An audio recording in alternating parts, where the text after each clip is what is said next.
முருகன் சுருதி கல்யாணம் கோயில்ல ரொம்ப ஆடம்பரமா சூப்பரா நடந்துகிட்டு இருக்குங்க. அந்த டைம்ல பார்த்தீங்கன்னா, ரோஹிணிக்கு தெரிஞ்சவங்க, அதாவது முன்னாள் கணவர் அவரோடக்கு தெரிஞ்ச ரிலேட்டிவ் அந்த கல்யாணத்துக்கு வந்திருக்காங்க. அவங்க முருகன் வீட்டாரோட சார்புல வந்திருக்காங்க. அவங்க பார்த்துட்டு என்ன நினைக்கிறாங்க பார்த்தீங்கன்னா, "என்ன கல்யாணி இங்க இருக்கிறா? என்ன அவள கல்யாணம் ஆயிடுச்சு. அவ நல்லா சந்தோஷமா இருக்கான்னு அவங்க அம்மா ஏற்கனவே நம்மட்ட சொல்லியிருந்தாங்களே. இது கல்யாணி தானா? நம்ம போய் என்னன்னு பார்ப்போம்னு" சொல்லிட்டு நேரடியா என்ன பண்றாங்க பார்த்தீங்கன்னா, அவங்கள்ட்டயே கேட்கறாங்க. "கல்யாணி எப்படி இருக்க? நல்லா இருக்கியா?" அப்படின்னு சொல்லும்போது, இவங்க ஆரம்பத்துல அத பேசாம அப்படியே மழுப்பிட்டு அந்த கோயில் உள்ள விசேஷங்கள கடந்து போயிடுறாங்க. அப்போ என்னுடைய ஹஸ்பண்ட்ட போய் சொல்றாங்க, "கல்யாணி தாங்க" அப்படின்னோனே, "என்ன நீ சொல்ற? ஒருவேளை அவங்கள மாரி கூட இருக்கலாம்ல" அப்படின்னு சொல்லும்போது, "அப்படியெல்லாம் இல்லங்க. அவ உண்மையிலேயே எனக்கு நல்லா தெரியும். அவங்க வீட்ல எனக்கு ரொம்ப பழக்கம். நான்லாம் அடிக்கடி போயிருக்கேன்ல" அப்படின்ற மாரி சொல்றாங்க. அதாவது தூரத்து அண்ணி அப்படின்ற முறையில அவங்க வராங்க. அதே நேரத்துல ரோகிணி பயந்துட்டு போய் என்ன சொல்றாங்கன்னு பார்த்தீங்கன்னா, அதாவது அவங்களோட ஃப்ரெண்டுட்ட, "இந்த மாரி என்னோட ரிலேட்டிவ் இங்க வந்திருக்காங்க. நான் அவங்க கண்ல தட்டுப்பட்டா எனக்கு பிரச்சனை அதிகமாயிரும். நான் இதுலருந்து கடந்து போனேன். என்ன செய்யணும்னு தெரியலையே" அப்படின்னு சொல்லி யோசனை பண்ணிட்டு இருக்காங்க. "சரி விடு, நான் பார்த்துக்கிறேன். அட்ஜஸ்ட் பண்ணிக்கிறேன்" அப்படின்னு அவங்க ஃப்ரெண்ட் ஆறுதல் குடுக்குறாங்க. அதே நேரத்துல பார்த்தீங்கன்னா, இந்த பக்கம் மீனா வீட்டாளுங்க எல்லாருமே ரொம்ப மும்முரமா தன்னுடைய சுருதி கல்யாணத்துக்கு ரொம்ப மும்முரமா வேலை பார்த்துட்டு இருக்காங்க. அப்போ மீனாட்டவே அவங்க கேட்குறாங்க, இந்த மாதிரி இவங்க யாருங்க அப்படின்னு சொல்லி கேட்கும்போது, இவங்க ரோஹிணிங்க, அதாவது எங்க வீட்டுக்காரரோட அண்ணன் ஒய்ஃப் அப்படின்னு சொல்றாங்க. அப்போ இல்லைங்க, இவங்க என்னோட ரிலேட்டிவ் தான் அப்படின்னு சொல்றாங்க. ஆனா அதை பேசிட்டு இருக்கும்போதே ரோஹினியோட ஃப்ரெண்ட் கூட்டு போயிடறாங்க. இப்படி பிரச்சனை உள்ளுக்குள்ள சுத்தி சுத்தி வருது. ஆக மொத்தத்துல மீனாவை அவங்க சந்திக்க விடாத அளவுக்கு என்னென்ன பண்ணணுமோ அம்புட்டும் பண்ண ஆரம்பிச்சுறாங்க. அதுக்கிடையில ஒரு இடத்துல ரோஹிணி நேரா அவங்ககிட்ட டைரக்டா போய், "என்ன நினைச்சிருக்கீங்க நீங்க மனசுல? அதான் எல்லாமே முடிஞ்சு வச்சுல்ல. அவரும் தவறி போயிட்டாரு. அதுக்கப்புறம் அத பத்தி பேசிட்டு இருக்கீங்க. இனிமேல தேவையில்லாம என் விஷயத்துல நீங்க தலையிடாதீங்க. என்னோட லைஃப் வேற, உங்களோட லைஃப் வேற" அப்படின்னு சொல்லும்போது, "என்ன கல்யாணி, நான் உன்ட்ட நல்லா இருக்கேன்னு விசாரிக்கதே வந்தேன். ஆனா நீ இந்த அளவுக்கு மோசமா பேசிட்டு இருக்க. இனிமேலு நான் உன்னை எங்க பார்த்தாலும் பேச மாட்டேன். என்னை ஆள விடு" அப்படின்னு சொல்லிட்டு அவங்க போயிடுறாங்க. அவங்க அவ்வளவு தூரம் கோவமா போறது எல்லாமே தூரத்துல மீனா பார்க்குறாங்க. ஆனா என்ன பேசிக்கிறாங்க அப்படிங்கிறது அவங்களுக்கு தெரியல. அவங்க ஆனா மனசுக்குள்ள ஏதோ சரி கடன் கிடன் வாங்கியிருப்பாங்க போல அப்படின்ட்டு அந்த மாதிரி யோசனை பண்ணிக்கிட்டு இருக்காங்க. அதே நேரத்துல பார்த்தீங்கன்னா, சூரஜ்ட்ட கேட்குறாங்க, "அந்த மஞ்சள் சேலை கட்டினவங்க யாருங்க?" அப்படின்னு கேட்கும்போது, "அவங்க யாருன்னு எனக்கு தெரியல" அப்படின்னோனே, "என்னங்க இப்படி சொல்றீங்க? ரோஹிணி தான் சொன்னாங்க. அவங்களோட அத்தை அப்படின்னு சொல்லி சொன்னாங்க" அப்படின்றாங்க. "எனக்கு அத்தை அப்படி யாருமே கிடையாது. எனக்கு எந்த ரிலேட்டிவுமே கிடையாது" அப்படின்னு சுருதி சொல்றாங்க. இப்ப இவ்வளவு குழப்பத்துக்கு மத்தியில இத பூராத்தையும் முத்துட்ட எடுத்து சொல்றாங்க மீனா. அப்போ அவங்க என்ன சொன்னாங்க, "என்னன்னு தெரியல மீனா. ஒருவேளை கடன் கிடன் வாங்குனா கூட இருக்கும். நீ சொன்ன மாதிரியே தான் இருக்கும். இந்த விஷயத்த நீ பெருசு பண்ணிக்கிறத இத அப்படியே விட்டுரு" அப்படின்னு சொல்லி நம்ம முத்து சொல்றாரு. இப்படி இவங்க எல்லாம் பேசிட்டு இருக்கும்போதே கல்யாணம் நல்லபடியா முடிஞ்சிருது. அந்த இடத்துல ரோஹிணி எல்லாம் இருந்து அப்படியே அந்த இடத்த விட்டு போயிறாங்க. ஆனா இதுல என்ன இன்னொரு சுவாரஸ்யமான விஷயம்னு பார்த்தீங்கன்னா, நம்ம கிறிஸோட அம்மா என்ன பண்ணிடுறாங்க, அதாவது பாட்டி அவங்க என்ன பண்ணிடுறாங்கன்னு பார்த்தீங்கன்னா, அந்த கல்யாணத்துக்கு யாருக்கும் தெரியாம மறைஞ்சு நின்று பார்க்குறாங்க. பார்க்குறது எல்லாமே யாருக்குமே தெரியல. ஆனா அவங்க கல்யாணத்த முடிச்சுட்டு அவங்களும் போனதுக்கு பின்னாடி, நம்ம முத்து கேமரால ஒவ்வொரு விஷயத்தையும் எடுத்து பார்த்துக்கிட்டு இருக்காரு. கல்யாணத்துக்கு வந்தவங்களையும் பார்த்துக்கிட்டு இருக்காரு. நம்ம ஃபோட்டோவுல எப்படி இருக்குன்னு பார்த்துக்கிட்டு இருக்கும்போது, அதாவது கிரீஷோட பாட்டி அந்த ஃபோட்டோவுல இருக்கிறது தெரிய வருது. அதோட ஆச்சரியமா இருக்கு. இவங்க எப்படி இந்த கல்யாணத்துக்கு வந்தாங்க? சுருதிக்கு இவங்க சொந்தக்காரங்க இல்லையே! இது என்ன நடக்குதுன்னே தெரியல. ஒருவேளை முருகன் சைடா இருக்குமோ? நம்ம முருகன்ட்ட கேட்டு பார்த்தா தான் தெரியும் அப்படின்ற மாரி சொல்றாரு முத்து. ஆக ஏதோ ஒரு குழப்பம், ஒரு மர்மம் இருக்கு. இந்த கிரீஸோட பாட்டி விஷயத்துல நம்ம ரொம்ப நாளமா இந்த முடிச்சு அதிகமாவே இருக்கு. இது என்ன ஏது அப்படின்றத நம்ம கண்டுபிடிக்கணும் அப்படின்னு முத்து மீனா பேச ஆரம்பிச்சுறாங்க. அந்த டைம்ல ரோகிணி என்ன பண்றாங்கன்னு பார்த்தீங்கன்னா, அவங்க ரூம்ல எட்டி பார்க்குறாங்க. எட்டி பார்த்துட்டு இவங்க பேசுற எல்லாத்தையுமே பார்க்க ஆரம்பிச்சுறாங்க.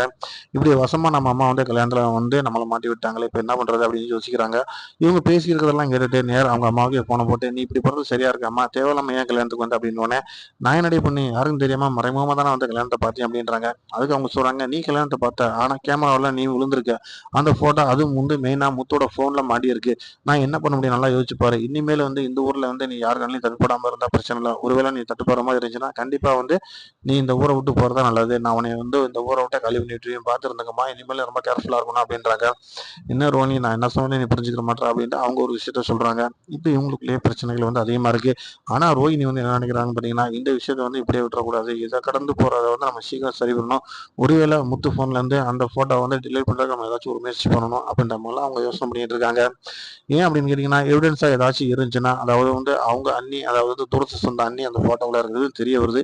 அது ஒருவேளை அவங்கள வச்சு முத்து ஏதாச்சும் கார்னர் பண்ணி நம்ம தேடி ஏதாவது ஒரு பிரச்சனைய கண்டுபிடிச்சிட்டாப்லனா, கண்டிப்பா நம்மளுக்கு பிரச்சனை அதிகமாக தான் இருக்கும். ஏன்னா நம்ம விஷயத்துல முத்து எப்பயுமே ஒரு வில்லங்கத்த கொண்டு வருவாப்ல அப்படின்ற மாரி யோசிக்கிறாங்க ரோகிணி.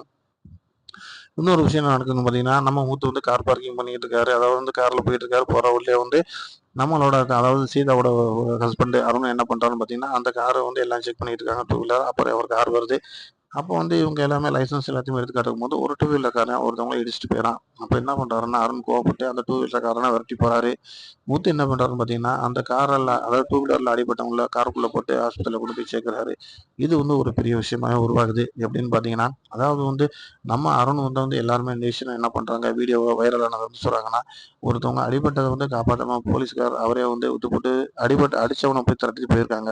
ஆனா இங்க பாருங்க, ஒரு ஆளு வந்து கார்ல வந்தவரு, அதாவது செக்கிங்காக வந்தவரு, அவரு வந்து என்ன பண்ணியிருக்காருன்னா, இந்த பயல வந்து இந்த அம்மாவ கூட்டு போய் ஹாஸ்பிட்டல்ல சேர்த்துருக்காங்க. எவ்வளோ பெரிய விஷயம் பண்ணியிருக்காங்க. ஒரு உயிரோட மதிப்பு இந்த பயலுக்கு தெரிஞ்சிருக்கு அப்படின்னு சொன்ன வீடியோ வைரல் ஆகும்.